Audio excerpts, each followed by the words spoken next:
Netflix is going to spend $17 billion on content in 2020, and a lot of it, if not most of it, the majority of it is going to be made in English. Video gives us a chance to be heard, a stage to be seen. It accumulates more than 7.5 million subscribers and more than 5 billion views on YouTube.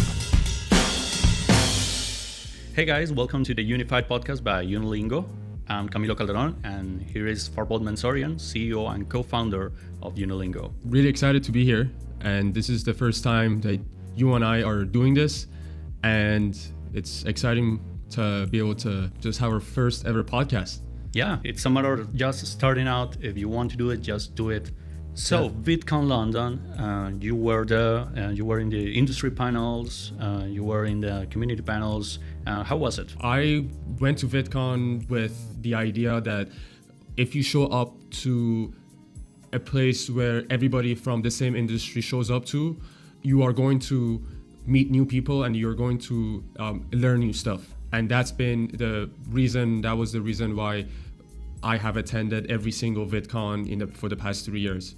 My experience has always been great because first time I showed up, I was on the creator track, the community track, which is the lowest track, and you get limited access to events. So I was the guy who wanted to talk to industry people, but I couldn't because I didn't have the right badge, and it cost a lot of money at the time, and my budget was $200-300 that I could afford to go to Los Angeles from where we are at, which is Toronto, Canada. So we then have to kind of make sure that when we go to these conferences, we are making ourselves available to talk.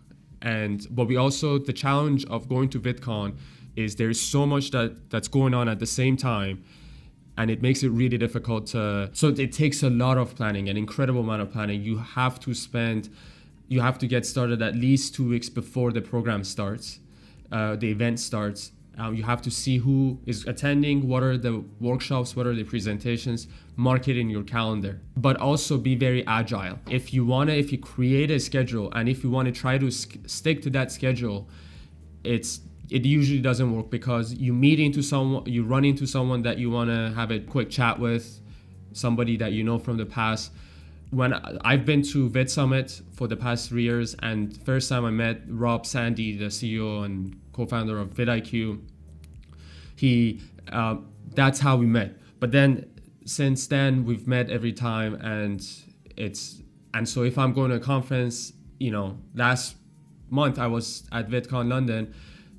I was about to go walk into a workshop that I had marked in my calendar, but I ended up going and chatting to Rob, touch base on a relationship. Yeah, it's an amazing experience. I mean, getting in touch with all kinds of people in the industry, and you have the opportunity to get to know how the industry is going to evolve nowadays, and TikTok relevance in VidCon as an event. It's very different from just 2 years, 3 years ago. Yes. Yeah. So first of all, without creators, these events would not exist, right? You always need the creators and you need the fans. So that platform at the time was YouTube. Then you had Vine.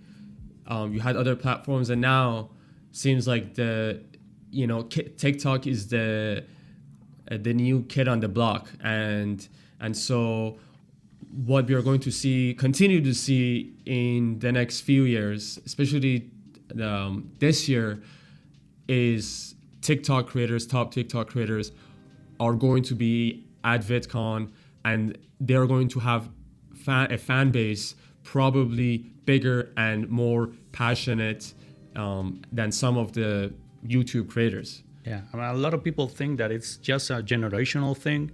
That's what been happening always with every platform. There comes newer challenges, there comes a new community of creators, and this is not exception. We're talking about Vine, we're talking about Snapchat now is kind of I'd say a big brother figure for TikTok, and TikTok is blowing up right now. You can see that in terms of how many people is connecting with this kind of content. Brands are migrating into this kind of business. It's so easy to consume content on it that anybody can download the app, install it, and immediately be hooked, right? They've worked out the science, and just kind of the creators that are making content for it have also figured out a way to capture someone's attention immediately. So you oftentimes see session times on TikTok go, as high as 7 hours, 6 hours in one sitting. I think one thing that people often ask us is, what do you guys do? Like, what is Unilingo? And, if I want to give a quick short answer, I say, hey, we translate YouTube videos. You have content that is videos that are entertaining, or they're educational, they're motivational, they're inspirational.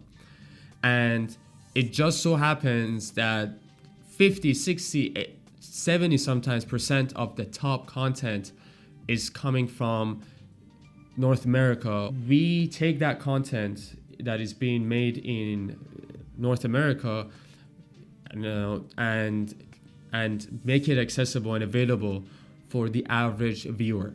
The younger generation comes across that video, they understand the video, but they know a friend, they know their brothers, their parents. They want to be able to take that video and bring it up to their family and friends, say, hey, check this video out, but they can't because of the language barrier. Netflix is going to spend $17 billion on content in 2020, and a lot of it, if not most of it, is going to be the majority of it is going to be made in English. What about the people, the actual community that is listening to these videos in their own context? Mm-hmm. That's why there's a big difference between dubbing as a practice and localization as a process. It is motivating, right? Motivating, empowering. Absolutely. That's the idea, and some of our channels are very well known for doing that. I mean, yes.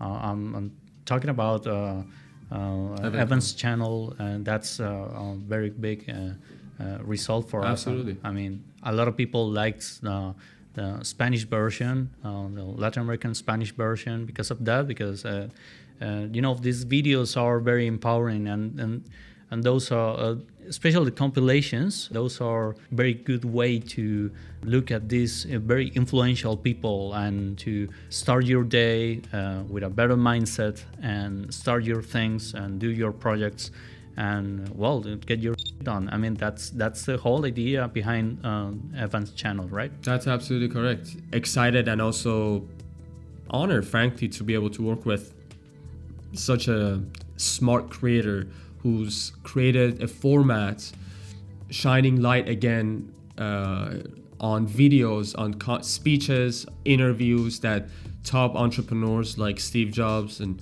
Oprah Winfrey have given somewhere in the past. And he's reprocessing it and repackaging it and repurposing those videos into a 10-20 minute long format. We'll just close it by saying, thanks for tuning in. This is a sign. We'll take this as a sign. It was exciting to do this podcast. Thanks for listening, everybody. We'll put out another podcast with can I get a drum roll? With the voice of Kurz gesagt. In a nutshell. Steve Taylor is going to join us on our next podcast, where he's going to be talking about his career as a news anchor, all about voice acting and the project that is Kurz gesagt, or In a Nutshell, how it's known. That's exciting. Cool. Well, all right. Thanks for listening and watching. Thank you, guys. See you in the next one. See ya.